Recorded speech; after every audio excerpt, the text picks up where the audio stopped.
Weather disasters test the strength of individuals and communities. The stories of resilience and heroism that emerge are truly remarkable. Whether it's first responders, volunteers, or everyday people stepping up in a crisis, these narratives remind us of the power of preparedness and human determination. Welcome to Weather Heroes.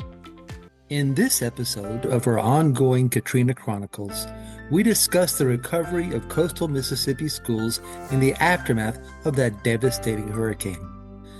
The massive destruction of school buildings, the loss of facilities, faculty, and staff presented unprecedented challenges. Almost everyone, teachers, parents, and pupils, were unhoused and had evacuated to places across the southeastern United States. Today, Glen East, Gulfport School District Superintendent, talks us through the journey to normalize one of the major aspects of daily life, school. The decision to get the schools up and running as quickly as possible met a critical need for Katrina's youngest victims. Studies later confirmed that school life, with its routine, safety, and sense of caring, was vital in helping the children cope with the daily challenges wrought by the aftermath of Katrina. Amazingly, the first schools were able to be reopened in 26 days. So join me in welcoming Mr. East as he recounts the post-Katrina days and the rebuilding of the school district and community. We're speaking to the Gulfport Superintendent of Schools, and if I get that right, Mr. East, correct me, but that is Glen East, and we're very lucky to be speaking with Mr. East today. He was very much involved in really getting the community back to normal, and we're going to hear his story. Welcome, Mr. East. Glad to be here with you. Talk about a tough topic, but we'll have fun doing it for sure today. Yes, sir. Mr. East, tell me a little bit about your background. How did you get to Gulfport? How did you get into the role that you had when Katrina was approaching and hitting? So my father was Mississippi Power Company, which means we lived in Meridian, Laurel, Hattiesburg, and Gulfport. My mother was born and reared here in Gulfport. Went to school in Hattiesburg for a couple of years, Gulfport for a couple of years, Meridian for a couple of years, and ended up graduating in Gulfport from Gulfport High School. And then went off to college at Millsaps College in Jackson. Knew I wanted to be a teacher when I was in the 7th grade, and I was coming home to enjoy teaching and started teaching 4th grade at Anniston Elementary School. Spent a couple of 3 years teaching English at Bioview Junior High. Became a principal in Pass Christian, stayed there as middle school principal for 3 years, high school principal for 3 years. Told one of my best friends I bleed blue and orange, so I'm going back to Gulfport. Came back here to Anniston Elementary School. And in January of 2005, that year is important, became superintendent of the Gulfport School District. Wow. So just in time, in the same year as Hurricane Katrina hit. 8 months later. Wow. Tell you. 2 days after my birthday. Oh, well, a belated birthday, sir. Belated birthday. You're the superintendent of schools, and as the superintendent, and I'm sure you meet with all your principals and everyone else, but what are you all thinking as you're seeing this storm bear down? Every year, you do know that you cut it up a notch. And I want to say anxiety, just, making sure that everything is right, making sure that we're ready, we're prepared. But there's no doubt, that peak is the middle of September. Yeah. When we start climbing that peak mountain, it just, you're more intense on the weather and the news and do we have this and do we have that? And are our partners ready to go in case we do have a disaster like Katrina? And just making sure, and it's on your mind for sure, every day, especially, like I say, during this peak, heading toward the peak and about 2/3 down the backside of the peak. And then we kind of start saying, oh, okay, we might make it this year without one or a small one. So we'll see what happens. When Katrina was imminent, were y'all having, I'm assuming you're having a flurry of meetings trying to get the message out to parents? So, Kevin, you got to remember that Katrina was not coming toward us early on in that week. Yeah. And so our emergency management group, that's led by Joe Spraggins, he was the one in charge of emergency management here for Harrison County. We were having meetings and we were ramping up, if you will, the minimum, what we needed to do, the wait and see attitude. Kevin, we played football on the Friday night before Katrina. Yeah. And then you went to the EMA meeting and the wall was covered with flood maps. and impact from water maps. Yeah. So almost, 48 hours, 72 hours at the most, you shifted from, okay, well, this one's going toward the Mexican border or whatever. Right. And then now it's the direct line building to Category 5. So those meetings were much more intense. Again, we're along the coast, so it just meant that we had to quickly get ourselves to the next level of preparedness much quicker than we normally would have done in the past. So those meetings got pretty intense. That meeting on at 8 o'clock or 9 o'clock on the day before. Sure. I'm driving down the beach. I got my chief financial officer with me, and I'm saying, George, there's no birds on this beach. And for us on the coast, you know that when those birds start showing up, something's going to happen. They're heading for somewhere else. Yeah. I kind of said it jokingly, but at the end of the day, it was, I think, a very good indicator of we were going to be in some trouble. Didn't know to what extent, but we're going to have some trouble. Yeah, I don't think there was a for sure thing until Saturday night or Sunday, probably. Yep. Yeah. It was a little touch and go there, but once they finally decided, it was pretty scary. Yes, sir, it was. Yeah. So as Hurricane Katrina is going over now the coast of Mississippi, what was going on with you personally, sir? Like, where were you at? And so again, I'll tell you that my father was Mississippi Power Company, so we were taught how to hunker down and not necessarily evacuate. Right. Quite frankly, I appreciate that training. I went through Camille in my house. Okay. And didn't see him for about 30 days. So I had that kind of training, but I was in Gulfport in my home when Katrina hit. The water, the wind, of course, was pretty awesome. Increase in water in my little neighborhood coming up. The rain, of course, was falling pretty good, but then also is coming up and had no place to go. Fortunately, probably missed flooding my house out by about 3 or 4 feet. Got in my front yard pretty good. Was nervous at one point, but then it subsided pretty quickly afterwards. So pretty much a time of, it's intense. It's intense. You do the best you can. And the water coming up was troublesome. But and then again, once it passed over, it went down just as quickly. And quite frankly, quicker than it had come up. So then you feel like you're on the backside of things. So you got some wind damage, perhaps. Maybe some trees down. So you had some stuff going on at your house that you had to be worried about. My house, I did lose some shingles. I ended up having to re-roof a little bit on my east corner. Sure.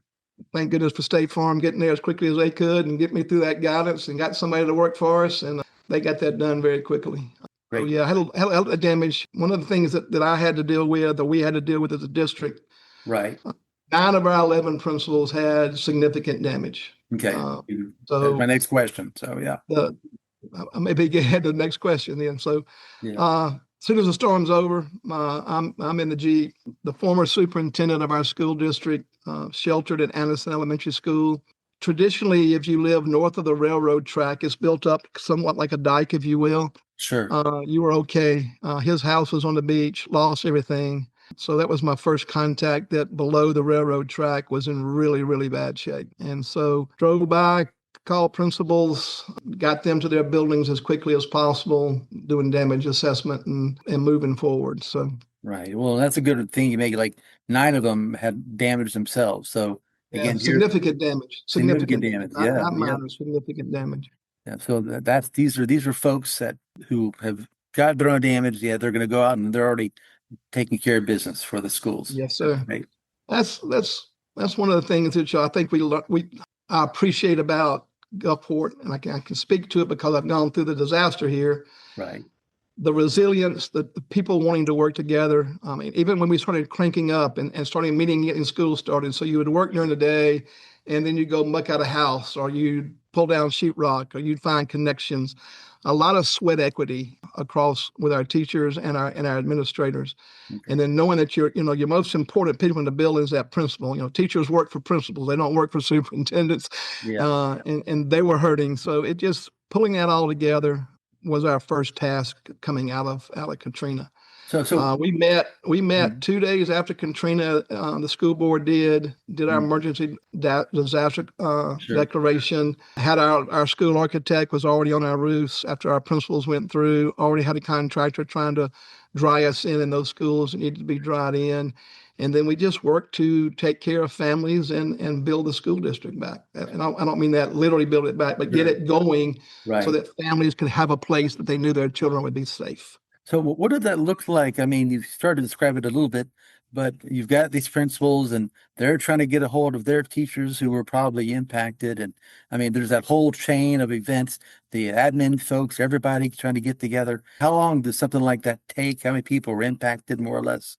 So in our work with hurricanes, you have your phone tree, which has 2 and 3 numbers deep on people. Okay. And so that took us probably 3 or 4 good days to either word of mouth or thank goodness for cell phones in this world today, get us back together.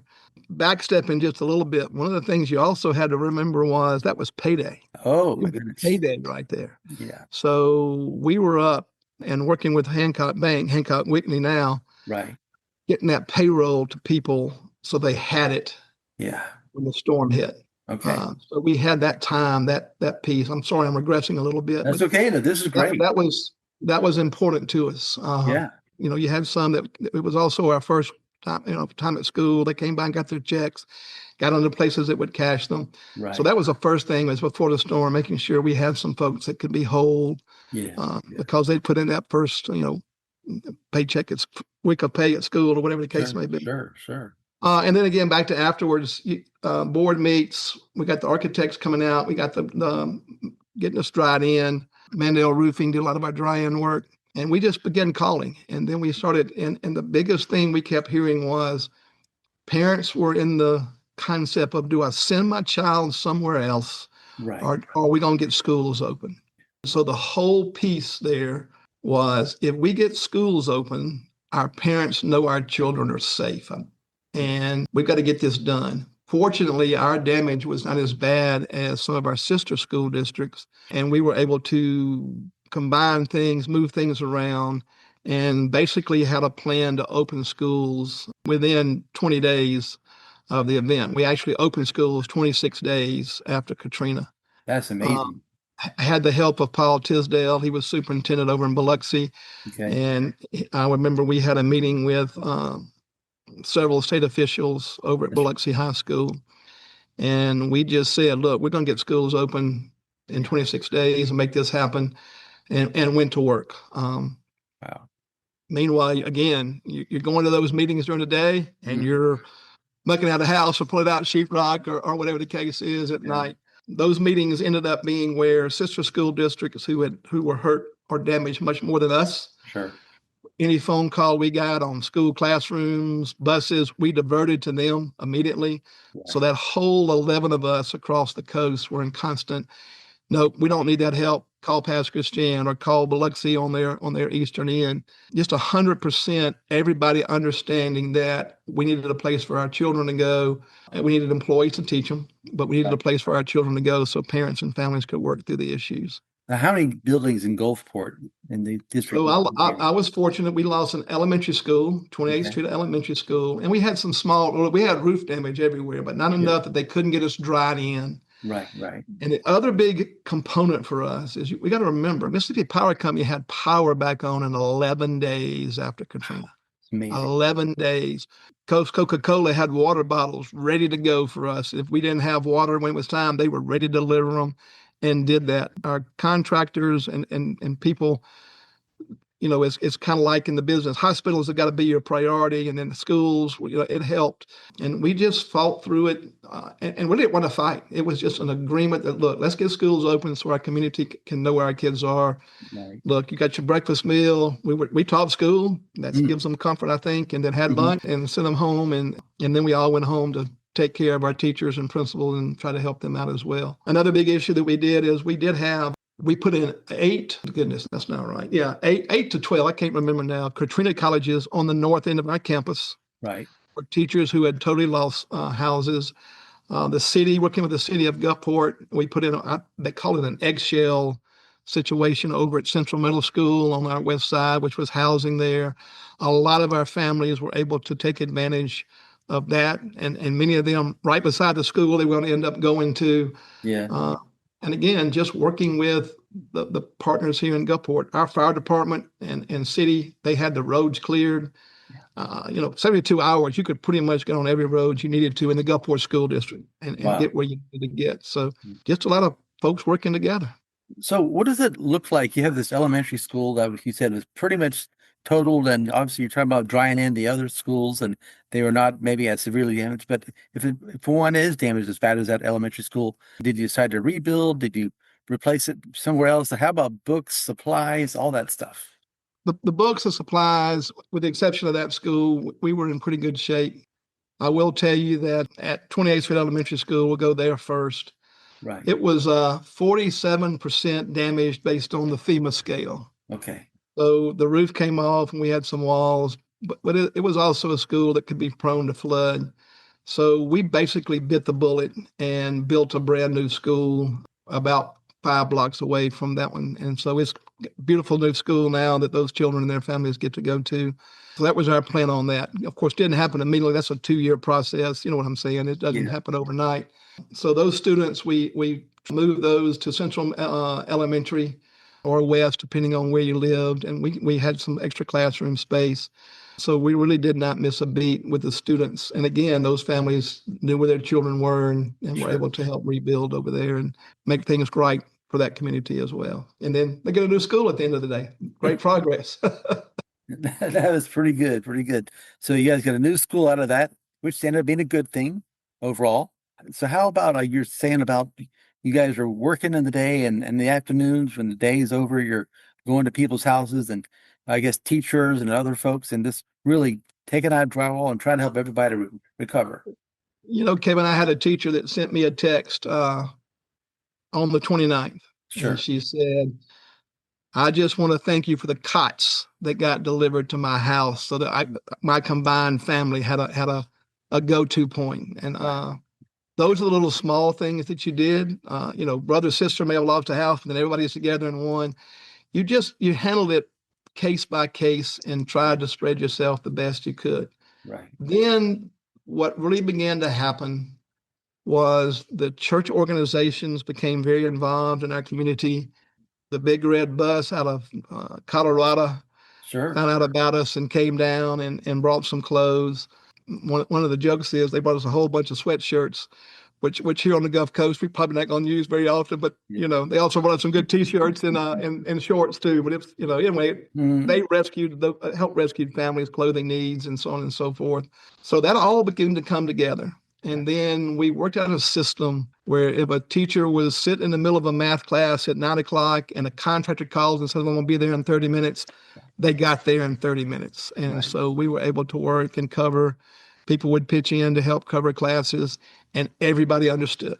Yeah. Everybody understood what was going on. And then that kind of help began to arrive. And again, we were fortunate that we had not lost schools. They were very easily dried in. And so we were able to provide that service all the way through, the rebuild, at least getting folks back into their home. What are some of the stories that or events, I guess, afterwards, all the things you've been talking about that struck you most, like maybe 2 or 3 things that really... Well, I will tell you the first thing was, and I hope he doesn't mind me mentioning, Carlos Hicks was a former superintendent. And I'm driving down Anderson Avenue toward the beach, and he and his wife are walking up the road. He had like a little silver platter and a goblet, and we call it the hurricane look. I mean, he had lost everything. That's tough to realize that you've lost everything. Fortunately, he had family and that he could go to pretty quickly. The willingness of people to help muck out homes, just to say, look, Mr. East, I don't have any damage. Where do you need us to be? And it wasn't just me. It was our maintenance guy. It's a team effort at our central office level, making things work. So you're making these phone calls and you're just trying to help people muck out every night. And then the groups that would come down. I mean, we were able to get electricity in one of our gyms, and they were able to put up their cots and provide a place for them to know they could go to and have a place to go each night. Were things that I remember the most. But then again, one of the things that powerful moments for me was I was actually buying groceries for my family, and I got a phone call from our technology director. And she said, "You're fixing to get a phone call from a guy named Tom Igo. He was an attorney in New York. And sorry, Tom, I forget the name of the firm at that time, but he called down here and he said, I understand that your technology is totally gone." And it was. It was on the beach in an old school. That law firm raised enough money to bring us back to whole, and probably better, quite frankly, because you know how technology is. Yeah. That phone call to this day resonates in my mind, that here I am in an aisle trying to pick up some food, and this guy and his group cares enough to say, we're going to make you whole in your technology world. And I could go on and on about those, and they're not little. They're people that got together and said, look, these folks are hurting. Let's see what we can do to take care of them. So those are the little things that happen to you. And then within your own school district, everybody pitching in to make sure everything was okay for each other. Constant. I think the word is resilience. Being the old Boy Scout I am, it's just being prepared to help each other and do what you got to do because it's the right thing to do. You know what I'm saying? So very much so. Yeah. And you're talking about like, oh, well, we put these people by the school, these folks that were helping out, visiting, we put them in the gym. We got cops to people. It's really, it helps paint a story for people that all the bedlam, controlled chaos, you might say, that's going on, and how y'all are managing through that while managing getting students back into school. And I've talked to a lot of folks along the coast here, and almost everyone mentions how getting the students back to school was really one of the saving graces that really gave everybody hope. So it is. And it's, you know, the sister school district that I worked for, as I told you in my introduction, Pass Christian, yeah, they were hit. But I just remember every phone call that we got, we have classrooms, can you use them? And you just started, the communication was help Pass Christian, help Biloxi, help the Bay, and just get these lower sea level school districts the help they needed to, again, we all opened school in 26 days. We had kids rolling into our buildings 26 days after Katrina. That is incredible. That's going to remain powerful for the rest of my life. And it's took a whole bunch of folks to make it happen, but it did. Hey, well done, sir. Very well done. So if you had to give counsel to someone, give advice to someone who would be in your position now along the coast somewhere, what would you tell them to be looking for? What would you tell them to focus on? Well, so first from the superintendent side is one of the things that Katrina taught us was to, though we already have an architect, was to go ahead and secure a company that can do your dry-in work before an event. So every year the Gulfport School District approves a contractor that if we have an event, they're on the roof the day after. During Katrina, we had the architect who we've always had, but then we, to get that approved, we had to have that board meeting. Right. So that's the first adjustment from the superintendent level, is just be prepared to get yourself dried in as quickly as possible. That was our thinking. And I think the preparedness, you've got an emergency preparedness guide that goes from level 3 to level 5. So really you have a 1, a 3, and a 5. We skip the 2 and the 4 because if it's a 4, it's as bad as a 5. It's a 2, it's as bad as a 3. And we just kind of move on with it. But, storage of student records. What's your backup for those kind of things? What's your phone numbers of your families? And it can't all be on technology. It's got to be written somewhere. So your registration cards or forms that you use, are they leaving that building, going to a higher ground or to a safer space, so that when you can make those phone calls after and pull yourself back together and see the feel of the community and where we are, culturally after that piece, how do they feel? What can we do? What do they need us to do? So the first piece on the superintendent, the preparedness piece, what if you do lose a school? Where can you put them? And so today would be very easy for us. We have contacts at churches that have classrooms that during Katrina, we just called and they said yes. Now those are more kind of formalized. They know that if we have a situation, we're going to call, and if you got some classroom space, we're going to try to use it. So I think the preparedness piece is, are you prepared to get started as quickly as possible afterwards? It's just so much. There's only so much you can do to have a building ready to go before the storm. The question you have to answer is, let's say, what do we do after this storm passes? We have before storm and after storm shelters, and you just work through that, have a good outline of what's going to happen and when it's going to happen. And fortunately, we had that before the storm. Changed it a lot since the storm, but I had a good practices going on about what we were going to do. We knew we had to man, our central elementary was a after storm shelter, and just again have a plan for after. Like I'm going to say it again, I'm repeating myself. There's not really too much you can do to protect a school building before. Make sure the doors are locked, make sure things are technology has moved away from windows in case they, break and so on. Mm-hmm. But are you ready to handle afterwards is the main question I would ask, or keep it implying or making sure that a new superintendent or a school district did moving forward. And is there anything that you would like to add that I haven't asked you or that you haven't already discussed? Kevin, I don't know about adding. I got to go back and I say I appreciate the phone call. At the end of the day, it's not about me, the individual. It is about people pulling. I know you have to have a leader.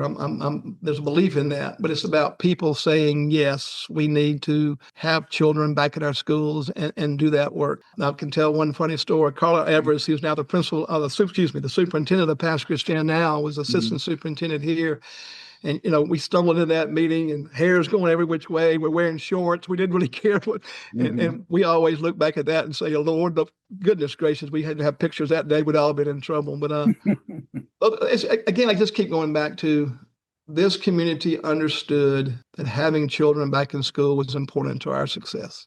Yeah. And we made it happen. I mean, the CFO, maintenance, teachers who had lost their homes, principals who lost their homes, and we just made it happen. And I will tell you this, we played football a couple of days before Katrina, and the day we were able to play that first football game that fall after Katrina, that fall, we were able to play that first football game. It was in the day.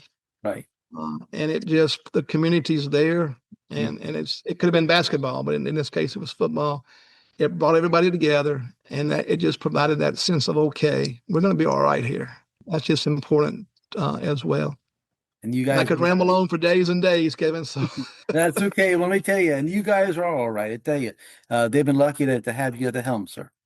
Well, I'm glad you gave us a call, and I know the team from Gulfport's proud of the work that they did during that time, and not wanting to go through it again for sure, but definitely are proud of the work that they did, and many of those teachers are still here. Many of those teachers are still working for us. So very, very good.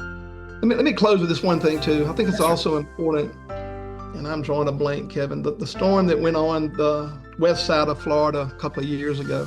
Sure. Paying it forward was important too. I know that we did a gift card. All 5 of us in Harrison County got together and sent gift cards to that part of the world, knowing they were in similar shape that we were after Katrina. That also is part of that healing process, I think, that, you're able to say, look, we know what you've been through, and we're going to send you what we can do to help. I'll close with that. Always remember to pay things forward. Well, wise words, sir. And with that, thank you very much again, sir, for taking some of your time. I know, like we had mentioned at the beginning, this is a shorter week, but it's still going to be 5 days worth of work for you. So it is. But the problem is I get to come to work every day and watch children grow. So it makes it a lot of fun. Very rewarding, very rewarding. Okay, well, thank you again. Thank you, sir.